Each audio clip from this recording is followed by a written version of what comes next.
Fl-isem tal-Missier u tal-Iben u tal-Ispirtu Santu, il-grazzja ta' Sidna Ġesu Kristu l-imħabba ta' Alla u l-għaqda fl-Ispirtu Santu tkun ma'kom il-koll. Sejrin nofru dan is-sagrifiċċju tal-Quddisa għar-Ruħ Vittoria u Joseph Tewma. Illum eżies hija l-festa għażiża għal nazzjon tagħna tal-miġja tal-Apostlu Missierna San Pawl. Jew għalik aħna wkoll nitolbuh biex aħna nkunu tassew ulied adottivi tiegħu billi dak li waslilna inżommuh u mhux narmuh il-baħar. U għalhekk dawn il-ħsibiet f'moħħna fil-waqt li narfu n-nuqqasijiet tagħna ejjew ħuti nitolbu maħfra għal ħtijietna partikolarment ta' dawk il-momenti fejn aħna waddabna l-baħar il-kelma ta' Alla.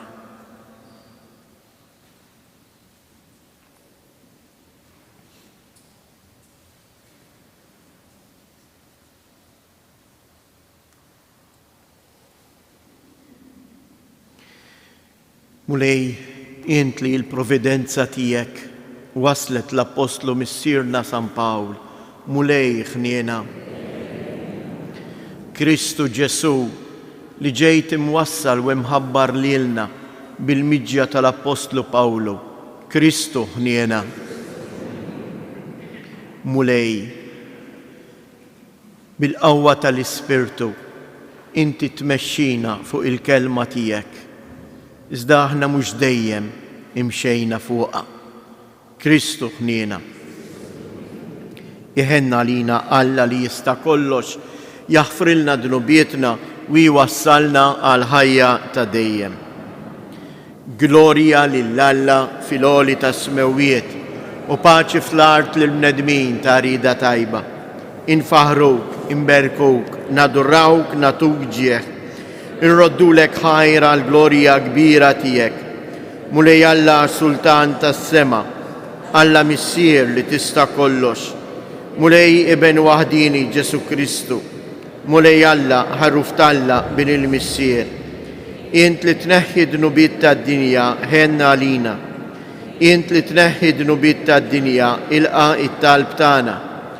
Inti li qiegħed fuq il-lemin tal-Missier ħenna lina.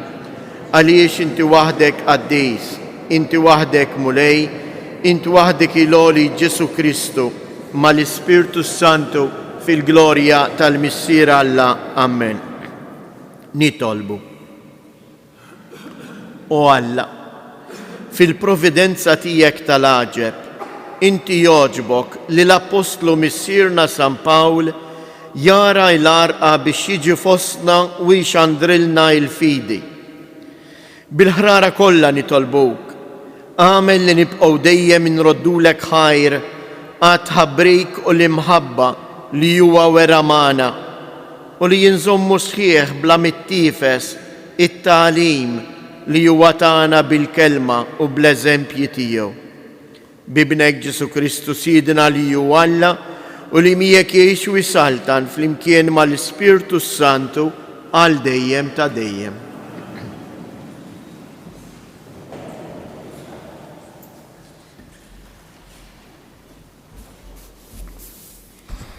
Qari mill-ktib tal-Erf.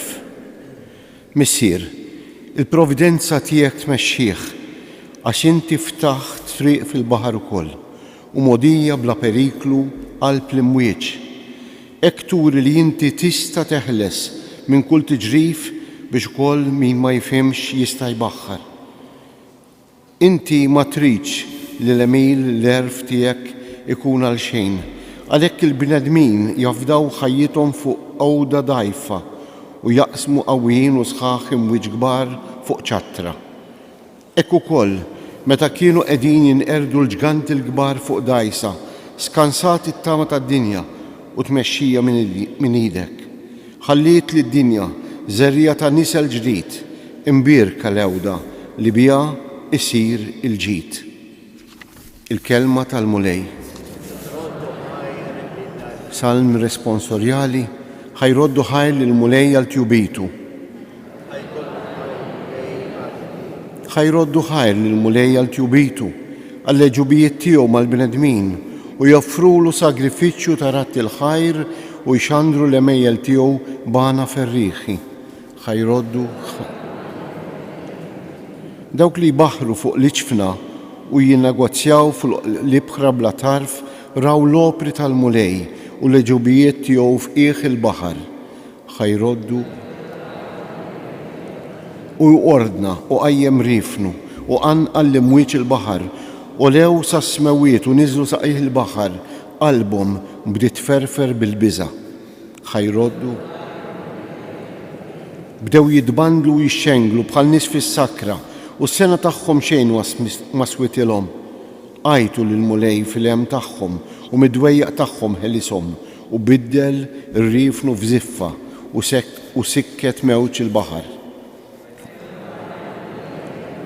Huma ferħu għax bnazza u wassalhom sal-port li xtaqu. ħajroddu ħajr lill-mulejja l-tjubitu għall-leġubijiet tiegħu mal-bnedmin. ħajroddu. It-tieni qari mill-ktieb tal-Atti tal-Apostli. Bġirja waħda għaddejna taħt ir-riħ ta' daqsxejn ta' gżira jisimha Kawda. Bil-kemm stajna nżommu d-dajsa warajna u għalhekk tellawha mill-baħar. Imbagħad qabdu l-armar u rabtu l-ġifem dawra mejt biċ-ċimi. Niżlu l-qluħ għax beżaw li ninkaljaw fuq is-sirti u hekk ħallejna l-mewġ ġorna miegħu. L-għada it-tempesta ħabtitna ħafna. Bdew iwadbu t-tabija l-baħar u fit-tielet jum irmew it-tamir tal-ġifen bidejhom stess. Għal ħafna jiem la deret xemx u lanqas kwiekeb. It-tempesta li qabditna ma kienx ħafifa. Hekk li fl-aħħar tlifna kull tama li nsalvaw. In-nies kienu ilhom ħafna ma jieħdu xi ħaġa biex jitrejqu. Pawlu waqaf f'nofshom u qalilhom ħbieb, imiskom smajtu minni u ma tlaqtux minn Kreta. Kontu teħilsu minn din il-ħsara u minn dan it-telf. Imissa nwissikom biex tagħmlu l-qalb għax ħadd minnkom mu se jitlef ħajtu. Il-ġifem biss se jintilef. Għax dal-lejl derli dak l-anġlu li Alla tiegħu jiena nqim u li lilu nqim u qalli tibżax Pawlu. Jeħtieġ li jinti der quddiem Ċesri. Ara, Alla tak il-grazzja li daw kollha li qegħdin jivvjaġġaw miegħek isalvaw. Mela qawwu qalbkom ħbieb, jiena nemmen f'Alla li jekk isir u sewwa kif ħabbarli. Jeħtieġ iżda li l-ewwel naħbtu ma' gżira. Meta wasal l-14 il-lejl, konna ninsabu mitlufin lawn u lin fil-baħar tal-Adria. Għal-ħabta ta' nofs il-lejl, il-baħrin ħassew li konna resqin qrib xi art. Skandaljaw il-fond tal-baħar u sabu 20 qama. Imxejna ftit ieħor l quddiem, reġgħu skandaljaw u sabu 15. Huma beżaw li x'imkien konna se naħbtu ma' xi skoll u għalhekk niżlu 4 ankri mill-poppa. Ix-xewqa tagħhom kienet li ma jdumx ma jiżbaħ. Il-baħrin bdew ifittxu li jaħarbu mill-ġifen u niżlu id-dajsa il-baħar bħalli kieku biex idendlu xi ankri mill-pruwa. Iżda Pawlu qal liċ-ċenturjun u lis-soldati jekk dawn ma jibqgħux fuq il-ġifen, intom ma tistgħux issalvaw. Imbagħad is-soldati qaċtu l-ħbula tad-dajsa u ħallewha tmula r-rieħa. Meta sar il-ħin biex jiżbaħ, Pawlu qabad jagħmel il-qalb lil kulħadd biex jitrejqu b'xi ħaġa u qalilhom issa ġajlkom 14 il-ġurnata tistennew sajmin u ma dduqu xejn. Għalhekk għamlu l-qalb u trejqu b'xi ħaġa tal-ikel. Dan jiswilkom għal saħħitkom għax ħadd minnkom mu se jitlef xara waħda minn rasu. Kif qal dan, qabad il-ħobs, ratt il-ħajl lill-Alla quddiem kulħadd, qasam u beda jiekol. Imbagħad kulħadd għamel il-qalb u ħadu xi ħaġa tal-ikel huma wkoll.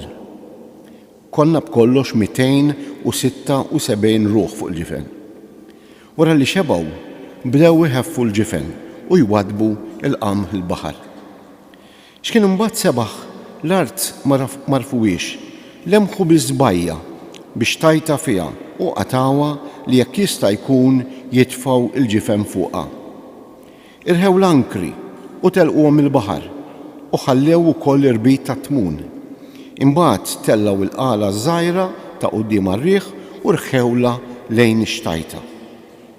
Iżda ħbatna ma' sikka bejn żewġ kurrenti u l-baħrin waħħlu l-ġifen fuqha. Il-pruwa baqgħet imwaħħla sewwa fil-post u ma tħarkitx iżjed, imma l-poppa bdiet titħarrek bil-qawwa tal-mewġ. Is-soldati riedu kieku joqtlu il-priġunieri biex ma jmurx jaħrab xi ħadd minnhom bil-għawm. Iżda ċ-ċenturjun li ried isalva lil Pawlu ma ħallix il-ħsieb tagħhom iseħħ. Lil dawk li kienu qed jafu jowmu ordnalhom jintefgħu huma l-ewwel il-baħar u jmorru l-art. Lill-oħrajn ordnalhom jilħqu x-xatt minn fuq twavel u minn fuq bċejjeċ imkissra tal-ġifen. U hekk kulħadd qabad l-art qawwi u sħiħ. Meta ħlisna mill-għarqa, sirna nafu li l-gżira kien jisimha Malta. In-nies tagħha ġiebu ruħhom magħna biħlewa li ma bħala.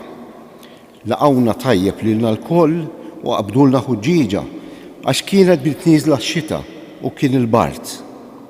Mela Pawlu qabad qabda tkuk nixfa u tefaħħom fin-nar fit-tkuk. U fit-tkuk kien hemm lifa li malli ħasset is-sħana ħarġet u qabdet majt Pawlu.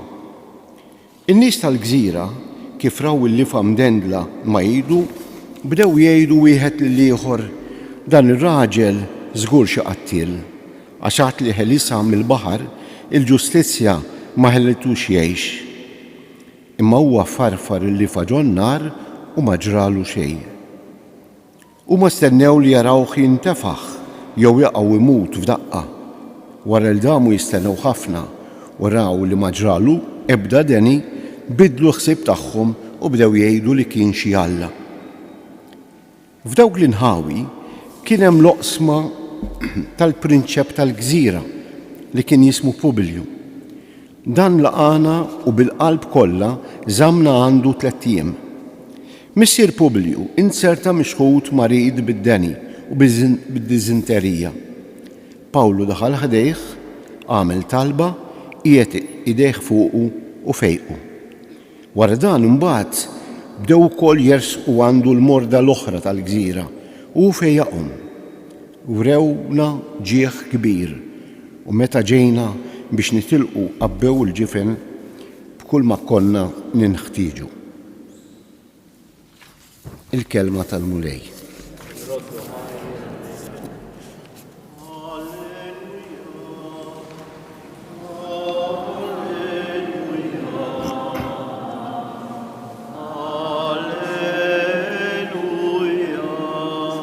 Faħru lil-mulej ġnus kollha, sebħuh popli kollha, għax qawwija hija l-grazzja tiegħu għalina, il-fedeltà tal-mulej tibqa' għal dejjem.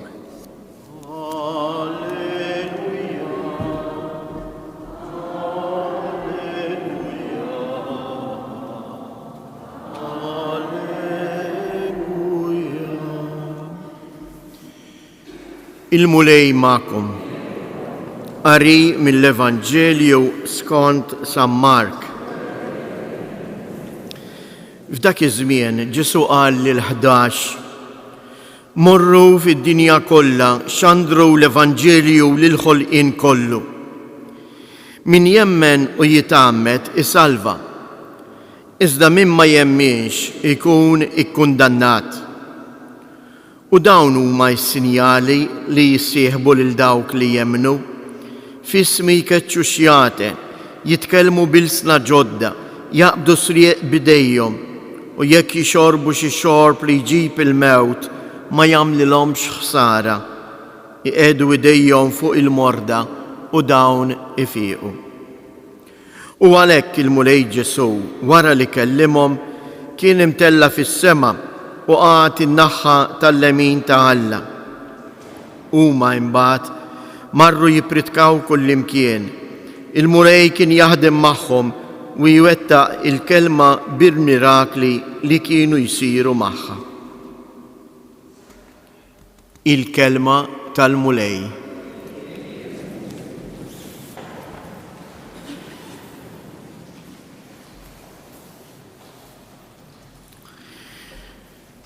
Il-kol kemm aħna nafuha il-ġrajja tal-miġja ta' San Pawl,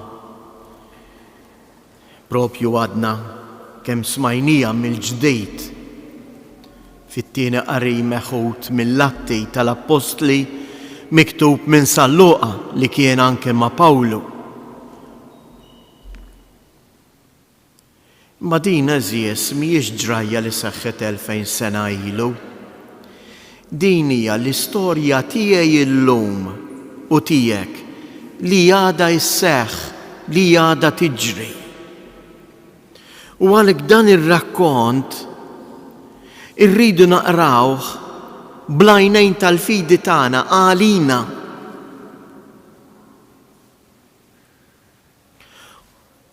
Ħansemmi biss ftit punti f'dan ir-rakkont mimli simbolizmu. Simbolizmu xi fisser? Ġifieri dak li qed tara qed jgħidlek xi ħaġa iżjed profonda. Jekk inti tara biċċa drab meħjuta bajda u ħamra tperper fuq arblu, inti xtejt ma tgħid ċara hemm bandiera tperper, imma tgħid dik il-bandiera hija ta' Malta. Mena dik id-drab li qiegħed iperper fuq l-arblu ifakkarna huwa simbolu qed jurina li jeżisti il-poplu Malti. Hekk ukoll dak li jikdbilna San Luqa, San Luqa mhuwiex jikteb dan sempliċement biex jagħtina djarju ta' x'ġara, imma fuq kull ħaġa qed jerġa' jurina il-ħajja tiegħi u tiegħek. Ħansemmi ftit punti biex nidħlu fil-fond fihom nifhmuha mal-ħajjitna. Il-ġifen jitqabad mal-maltemp. Fl-Iskrittura il-ġifen, id-dgħajsa, hija simbolizzata anke sem dejjem mal-Knisja. Jew aħjar mad-dixxiepli, ma' dawk li huma ma' Ġesu. Li fil-vjaġġ tagħhom għax-xatt ieħor spiss iħabbtu wiċċhom mal-maltempati.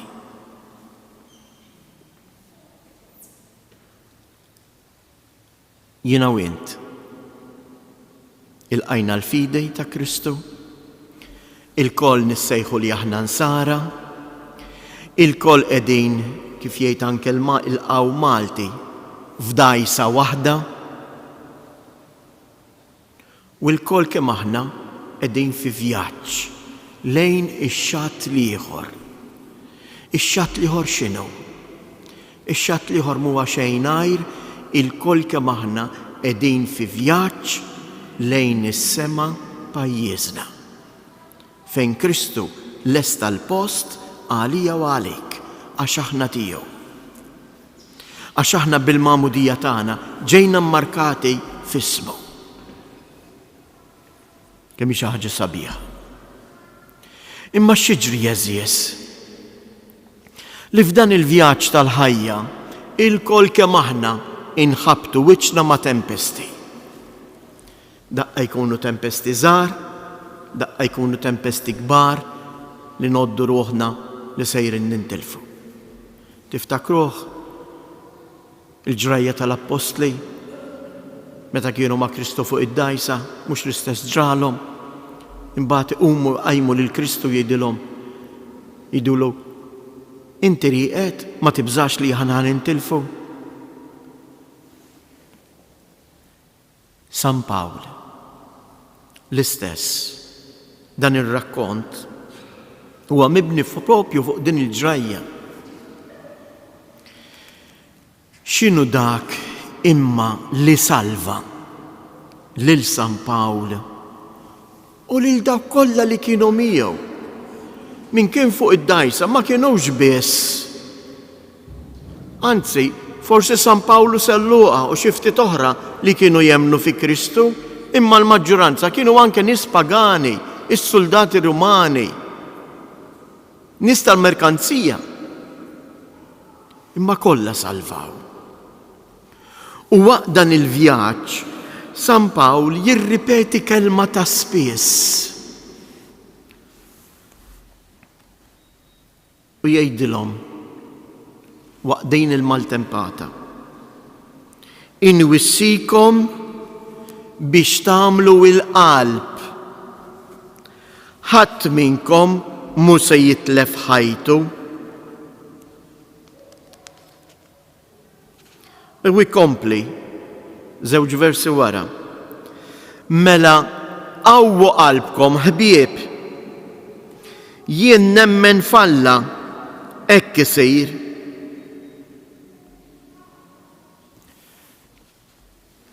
Mill-ġdid,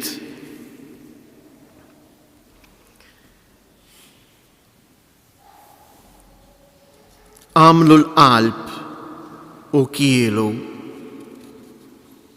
Imbagħad jgħidilna, imbagħad kulħadd tagħmel il-qalb u ħadu xi ħaġa tal-ikel huma wkoll. Konna b'kollox 276 ruħ fuq il-ġifen. Wara ħaffew il-ġifen u wadbu il-qamħ il-baħar. Imbagħad nafu x'ġara. F'din il-maltempata aħsbu ftit x'kienet li salvat il-dawn il-276 ruħ.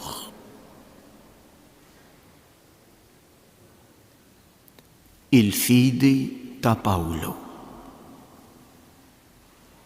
Għamlu l-qalb, ħadd mu ħajintilef għax jien nemmen falla, hekk ħajsir.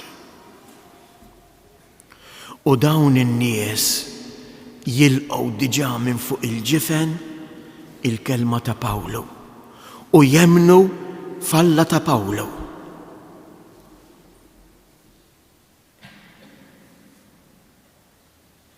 U x'jagħmlu? Pawlu x'jagħmel? Hemmhekk fuq il-ġifen f'dik il-maltempata jiċċelebra l-Ewkaristija. Il-kelmiet li juża hawnhekk sal-Luqa huma l-istess li juża Ġesu fl-aħħar ċena, ħal ħobż, bierku u qasmu u kiel.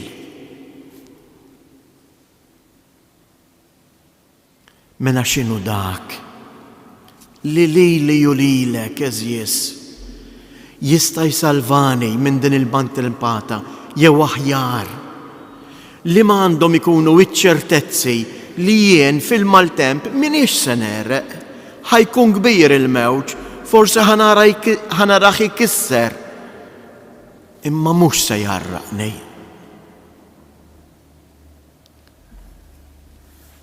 Il-fidi fl-imħabba ta' Alla, fil-kelma tiegħu u billi nitrejjaq bl-Ewkaristija. U għalhekk forsi llum tajjeb ta' min jistaqsi u nagħmlu l-eżami tal-kuxjenza. Jien fuq ix qiegħed nibni ħajti. Forsi hemm bżonn eżjes li aħna wkoll insibu mezz biex inħaffu il-ġifen tagħna għax il-ġifen tagħna il-ħajja tagħna forsi taqqalnija b'ħafna ħwejjeġ. Għandna ħafna ħwejjeġ li mhumiex bżonn jużi, anzi forsi mhux iħalluna nimxu biżżejjed. Hawnhekk warbu saħansitra l-qamħ naturali. Warbu kull ma kellhom ta' fawħ il-baħar, dak m'għandniex bżonnu, dak mhux se jsalvani. Imma l-kelma ta' Pawlu ma rmawiex il-baħar. Emnu falla li Pawlu ippritkalhom. Kif għamlu wkoll mis-sirijietna. Laqgħuh, imma dik il-kelma li tagħhom żammewha. Jiena u int fuq iex qed nibni ċ-ċertezzi ta' ħajti. Inħalli l-kull wieħed u waħda minna jagħmel l-eżami jew tal-kuxjenza. It-tieni punt u l-aħħar punt. Il-kol kemm aħna nafu kif huwa l-istatwa ta' San Pawl f'Malta. Il-kol nafu li Pawlu fuq id waħda jżomm il-kelma tal-Alla, bl-oħra biduh il-fuq jipprietka u isfel għandek għax smajnija wkoll għandek dik il-ħuġġiġa tan-nar billi fa tinħaraq f'idejja. Din l-ġbija ta' Pawlu ta' Malta. Nixtieqkom ukoll tħarsu meta tispiċċaw toħorġu minn dan is-santwarju fuq dan il-bieb fejn hemm mixbija ta' San Pawl, tħarsu ftejt lejja. U qiegħda ftejt differenti, imma ħsieb qiegħed l-istess.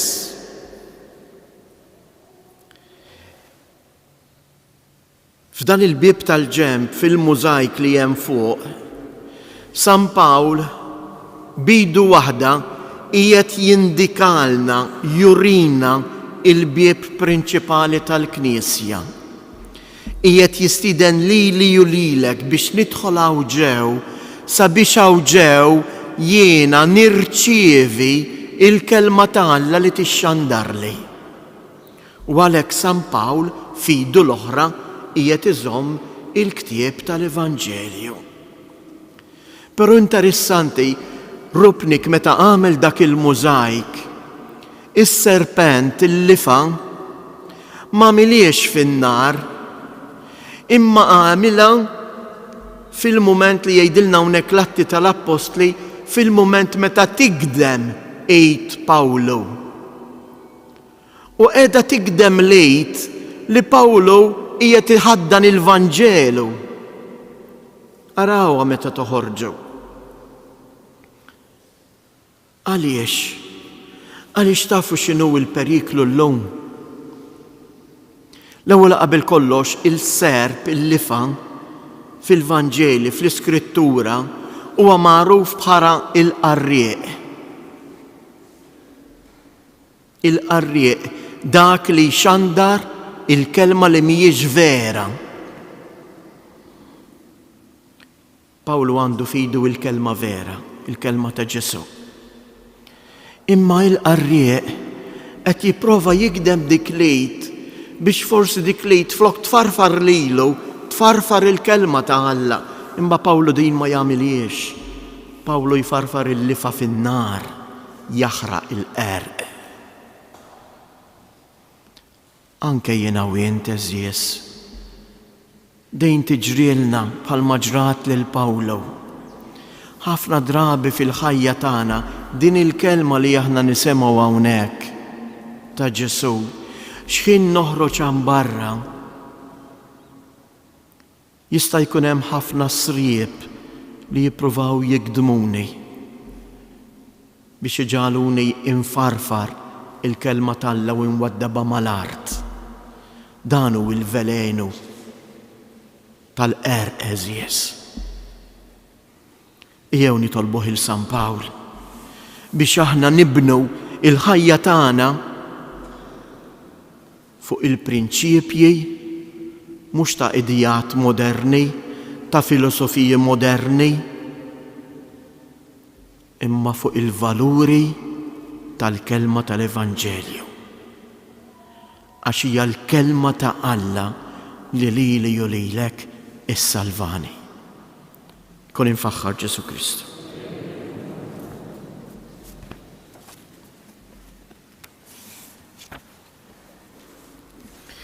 L-lum eżies ejjew għalhekk flimkien inġeddu il-wedit tagħna tal-Magħmudija. Aħna xedna fil-Magħmudija tagħna xi tfisser il-wedit tal-Magħmudija li aħna iva sejrejn nilqgħu il-kelma ta' Alla u nfarfru inwadbu l-barra minn ħajjitna il-kelma għarrieqa tax-xitan. Ħuti eżies, fil-jum li qegħdin niċċelebraw il-miġġja ta' San Pawl fostna, il-jum li fih aħna rċivejna il-kelma ta' Kristu, ejjew inġeddu il-wedjiet tagħna. Għal 3 darbiet ngħidu iva niċħad. Tiċħadu l-dnub biex tgħixu fil-ħelsien ta' Wlied Alla, iva. Tiċħdu il-qerq tal-ħażen biex id-dnub ma jaħkimx fuqkom. Tiċħdu lix-xitan li jqanqal u jħajjar għad-dnub. Jew issa wieġbu iva nemmen. Temnu intom f'Alla l-Missier li jista' kollox li ħalaq is-sema u l-art.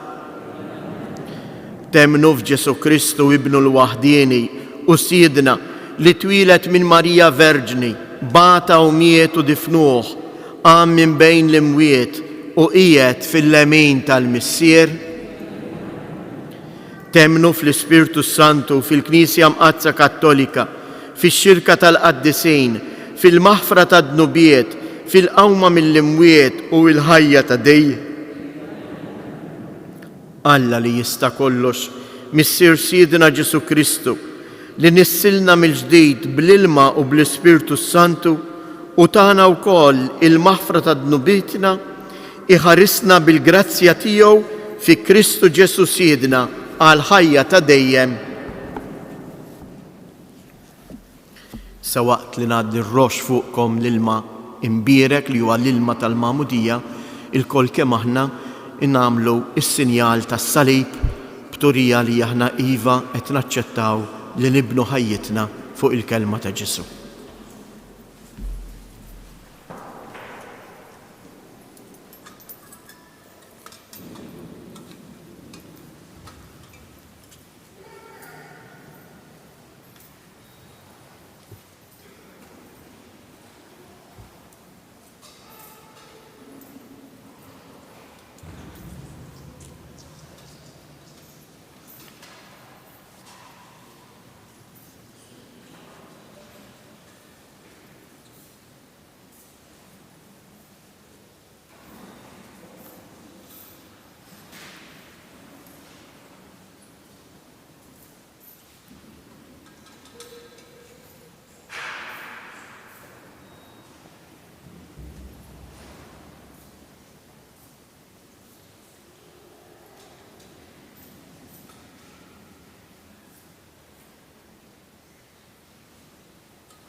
Jew jissab fiduċja f'Alla nresqu it-talbit tagħna u nitolbu lil Mulej Alla u ngħidulu sedda lil poplu tiegħek Mulej, sedda lil poplu tiegħek Mulej.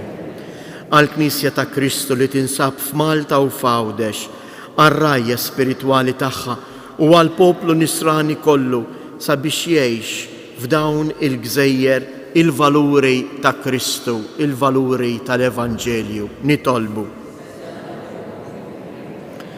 Għal dawk li għandhom id-dmir li jigvernaw f'pajjiżna biex ifittxu dejjem iħarsu il-valuri jinsara u li jiddawlu fl-għażliet tagħhom mill-Evanġelju, nitolbu.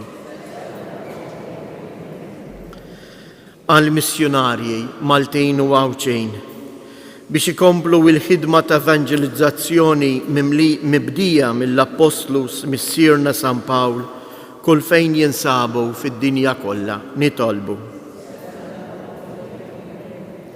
Għalina il-koll biex nirqgħu bil-ferħ l-aħbar tal-Evanġelju li waslilna l-Apostlu Missierna u ngħixuha b'impenn fi żminijietna, nitolbu.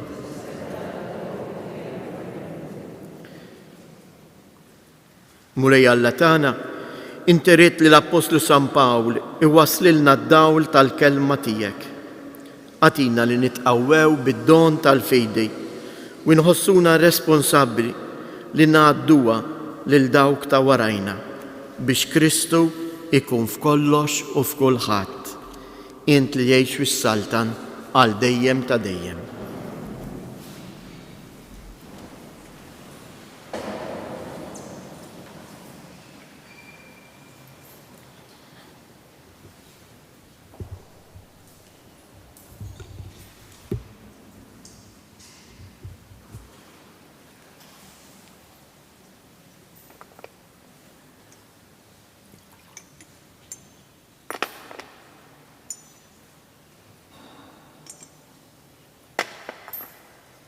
Imbirek int Mulej Alla tal-ħolqien kollu għax fit-tjubitek tajtna l-ħobs li qegħdin nofrulek frott tal-artu xogħol il-bniedem li minnu jsir għalina il-ħobs tal-ħajja.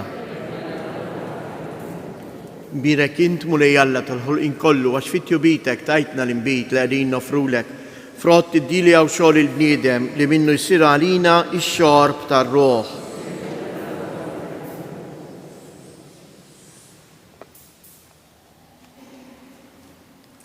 Jitolbu ħuti biex dan is-sagrifiċċju tiegħi u tagħkom ikun joġob lil Alla l-Missier li jista' kollox.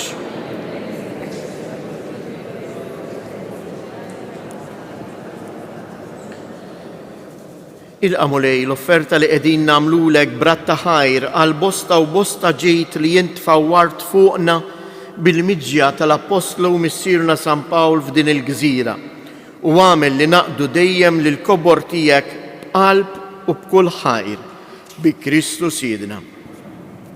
Il-Mulej magħkom. Nerfgħu qlubna il fuq. Niżżu ħajr lill-Mulej Alla tagħna. Sewwaw xieraq tas-sew Mulej Missier Qaddis Alla ta' dejjem li tista' kollox tajjeb u taġid tas-salvazzjoni tagħna li dejjem u kull imkien inroddulek ħajr bi Kristu Siedna. Fil-providenza tiegħek tal-għaġeb, inti ried li l-Apostlu tiegħek Pawlu jeħles minn tempesta qalila u jasal f'din il-gżira għal ġid tagħna żammejtu hawn 3 xhur u għoġbok li għalda tiegħu fostna tissebbaħ bil-predikazzjoni u bil-mirakli tiegħu. Għalhekk aħna nibqgħu dejjem niċċelebraw it-tifkira tiegħu bħala l-Apostlu li xandrilna l-fidi il-Missier li nissilna fi Kristu. Għalhekk mal-qtajja kollha tal-anġli b'qima kbira infaħruk u intennulek. Qaddis, Qaddis, Qaddis, Mulej Alla tal-Eżerċiti.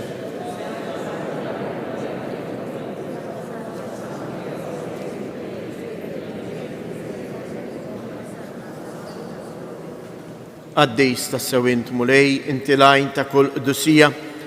Qaddis għalhekk nitolbu dawn l-offerti bil-barka tal-Ispirtu tiegħek biex isiru għalina l-ġisem u d-dem ta' Siedna Ġesu Kristu li meta kien se jingħata biex mir-rajħ ibati ħal ħobs radd il-ħajr qasam tali d-dixxiepli tiegħu u qal: ħudu u kulu il-koll minn dan għax dan huwa ġismi li jingħata għalikom.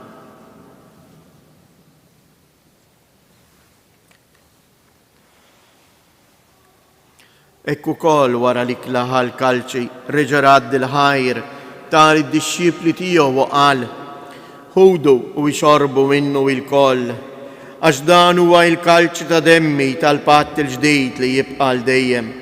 Id-dem li jxirrita għalikom u għall-bnedmin kollha għal maħfra tad-dnubiet. Għamlu dan b'tifkira tiegħi.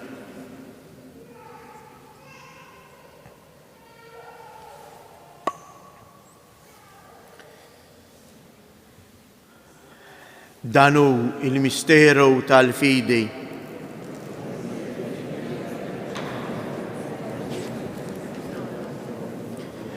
Għalhekk aħna u nagħmlu dan b'tifkira tal-mewt u l-qawmien ta' Siedna Ġesu Kristu, nofrulek Mulej il-ħobs tal-ħajja u l-kalċi tas-salvazzjoni u nroddulek ħajr għaliex għoġbok tilqana hawn quddiemek biex naqduk. U mitċa kontana nitolbu l-Ispirtu Santu jaqqadna f'ġisem wieħed lilna li nieħdu sehem il-ġisem u id-dem ta' Kristu. Ftakar mulej fil-Knisja tiegħek imxerda mad-dinja kollha u ittaqaf l-imħabba fl-imkien mal-Isqof tagħna Anton, mal-Papa Franġisku, l-Isqof tagħna Anton, l-isqfijiet u l-ministri tiegħek kollha. Ftakar ukoll fħutna li raqdu bit-tama tal-qawmien. Ftakar fil-mejtin kollha daħħalhom quddiemek fid-dawl tas-sebħ tiegħek. Ħenna għalina l-koll nitolbuk, għati lilna wkoll il-wirt tal-ħajja ta' dejjem flimkien mal-Verġni mqazzhom Malla Marija, ma' San Giuseppe, l-Apostli u l-Apostlu missierna San Pawl, il-qaddisin kollha li jgħixu fil-ħbiberija tiegħek sa mill-bidu tad-dinja. Għamel li magħhom infaħruk u nsebħuk b'Ġesu Kristu ibnek. Bi Kristu, ma' Kristu u fi Kristu jingħata lilek Alla missier li tista' kollox flimkien mal-Ispirtu Santu kull ġieħ u glorja għal dejjem ta' dejjem.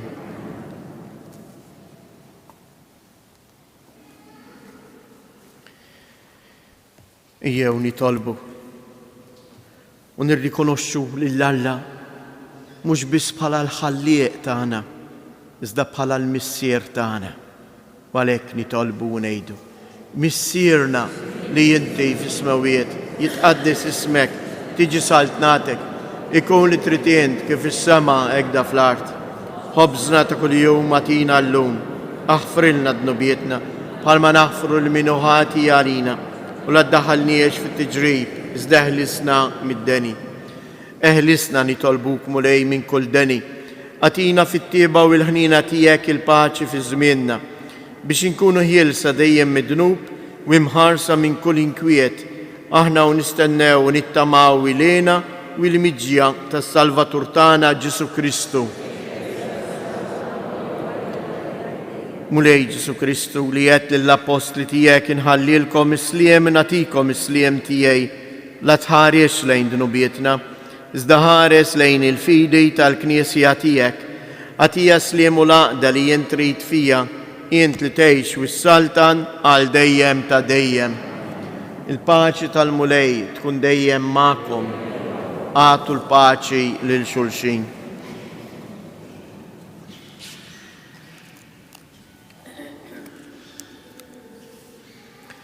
Ħaruf ta' Alla li tneħħi d-nubiet tad-dinja ħinna għalina, ħaruf ta' Alla li tneħħi d-nubiet tad-dinja ħinna għalina, ħaruf ta' Alla li tneħħi d-nubiet tad-dinja għatina l-paċi.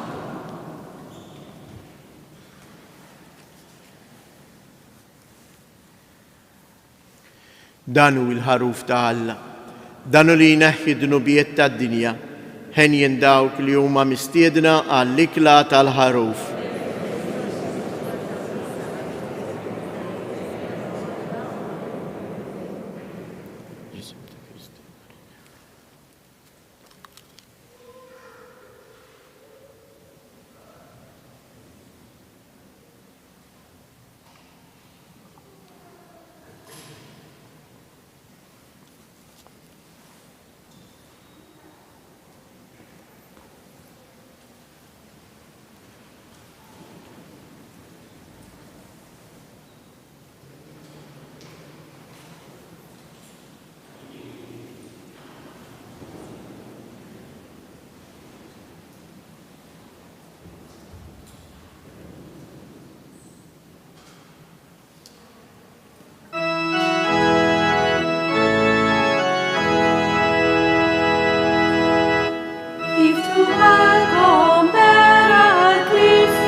Nitolbu.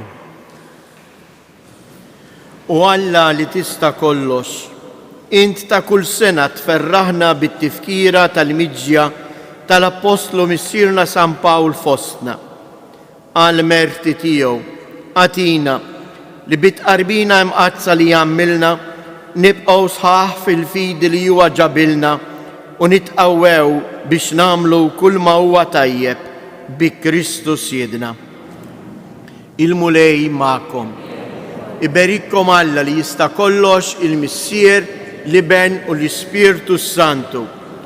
Morru u għejxu fil-paċi ta' Kristu.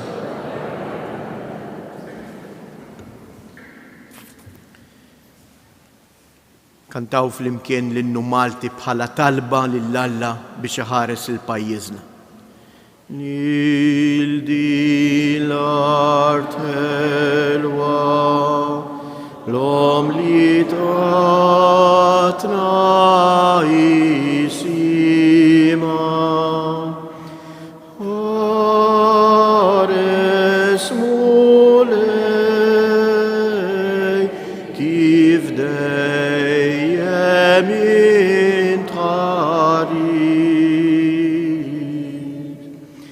Ftakar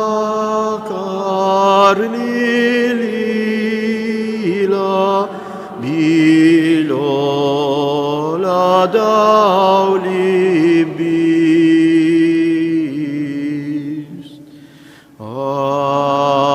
Ati kbir Allah, idded lil min jaħtima.